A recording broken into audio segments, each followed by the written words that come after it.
나는 가질 게 없어서 유언을 남기지 않고 죽게 되면 이런 상황에서라도 내가 유언을 남겨야 되느냐?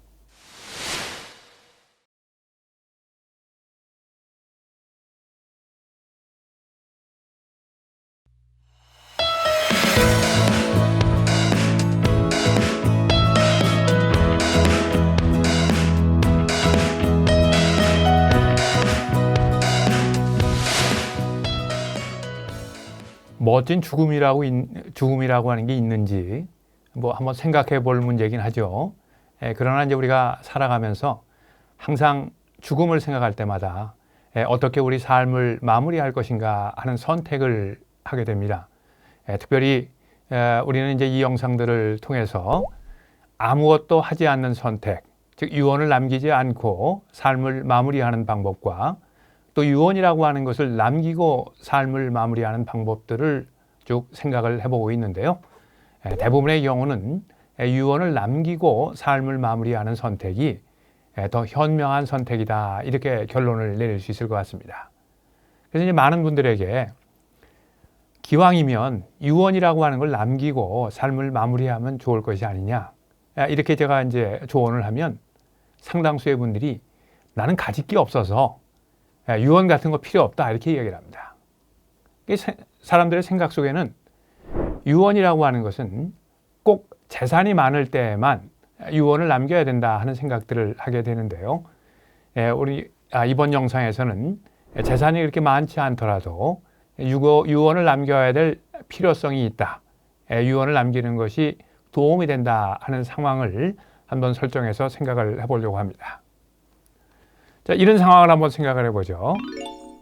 뭐 재산이 없는 그런 이제 아주 전형적인 그런 상황이 되겠는데요. 현재 나이가 70세인 신재호 씨입니다. 공무원으로 지금까지 일하다가 은퇴를 해서 공무원 연금을 수여하고 있고요. 3년 전에 이제 아내와 사별을 한 그런 상황입니다. 아들 둘에 딸 둘, 이제 4자녀가 있는데 4자녀가 이렇게 경제적으로 다 넉넉하지 못한 상황이고요. 최근에는 장남이 사업을 하는데 세 동생들이 보증을 섰다가 손실이 생겨서 자녀들 사이에 아주 사이가 안 좋은 그런 상황입니다. 신재호 씨가 가지고 있는 재산은 뭐 큰아들 사업한다고 해서 뭐 도와주고 뭐 이렇게 해서 이제 남아있는 재산이라고 하는 것은 연립주택, 시가 한 2억 원 정도 되는 연립주택 한 채가 전 재산이고요. 지금 이 집에는 장남과 신재호 씨가 함께 기거를 하고 있습니다. 그리고 현금과 유가증권 다 합해서 한 1,200만 원 정도 되는 아주 적은 재산을 가지고 있는, 어떻게 보면 우리나라 평균에도 못 미치는 그런 재산을 가지고 있는 신재호 씨의 경우를 좀 생각을 해보도록 하겠습니다. 신재호 씨가 할 수 있는 선택은 뭐 크게 지금 현실적으로 2가지가 있을 것 같아요. 그냥 죽는 선택을 할 수 있겠고요. 또 하나는 유언을 남기고 죽는 선택을 할 수도 있겠습니다. 이 신재호 씨의 마음속에 드는 생각은, 야, 내가 뭐 재산이라고 하는 게 겨우 한 2억 정도 되는 연립주택 하나 가지고 있는데 이런 상황에서라도 내가 유언을 남겨야 되느냐 하는 생각을 하게 됩니다.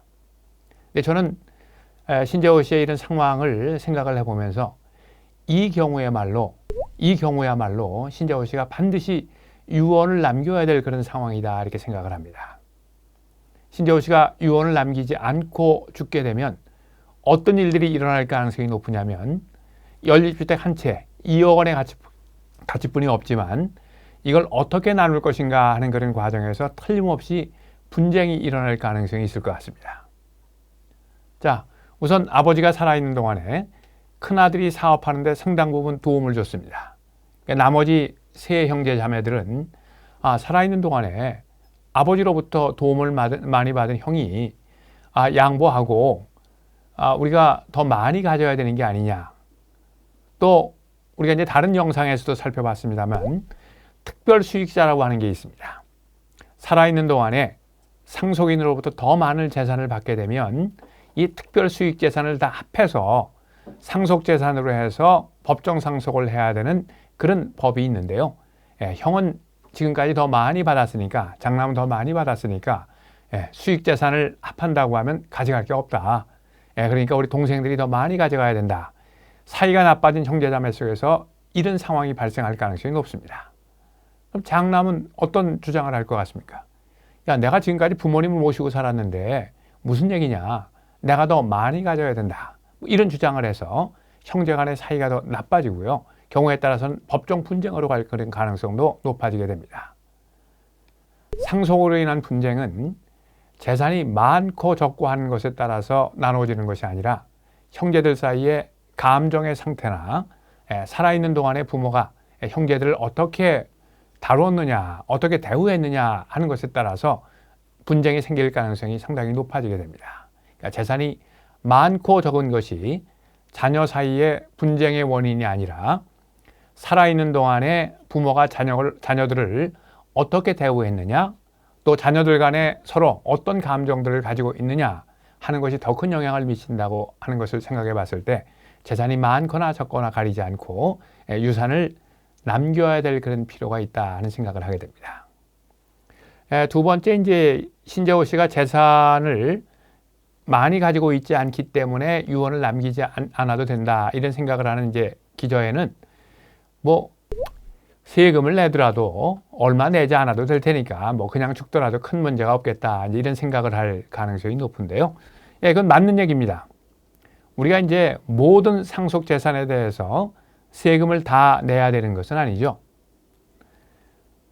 최소로 상속 재산이 5억보다 작은 경우에는 세금과 관련해서는 한 푼도 신경 쓰지 않아도 됩니다. 우리나라의 상속세법이 모든 상속 재산에 대해서 다 세금을 부과하는 것이 아니라 기본적으로 공제라고 하는 것을 통해서 어느 정도의 금액 이하의 상속을 하는 그런 경우에는 세금을 내지 않아도 되도록 법 체계가 만들어져 있습니다. 그래서 기본적으로 5억 이하의 재산을 상속하는 경우에는 상속세와는 관련이 없는 그런 상황이 됩니다. 그러니까 신재호 씨가 가지고 있는 재산이 뭐 연립주택 한 2억 원에 뭐 현금 한 뭐 1억 몇천 이렇게 되니까 세금 문제는 전혀 고려하지 않아도 되는 그런 상황이 되겠네요. 그리고 또 이제 제가 이제 상황을 이제 생각할 때 신재호 씨는 이제 배우자와 사별을 했다 이렇게 이 얘기를 했는데요.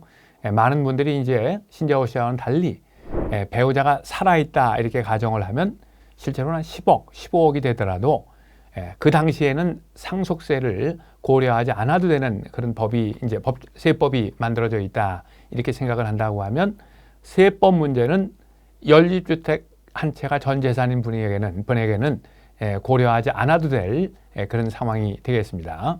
그러나 유언을 남겨야 되는 주된 포인트가 세금을 절감하는 것도 있지만 세금과 관련된 그런 부분들도 있지만 자녀 간의 화목을 가능한 한 만들어가고 내 재산을 내 뜻대로 처분해야 되겠다 하는 것이 주된 목적이라고 한다고 하면 연립주택 한 채만 있는 그런 상황이라도 적극적으로 유언을 남기는 그런 선택을 하는 것이 바람직하겠다 하는 생각을 우리 신재호 씨 상황을 통해서 우리가 생각을 해봤습니다.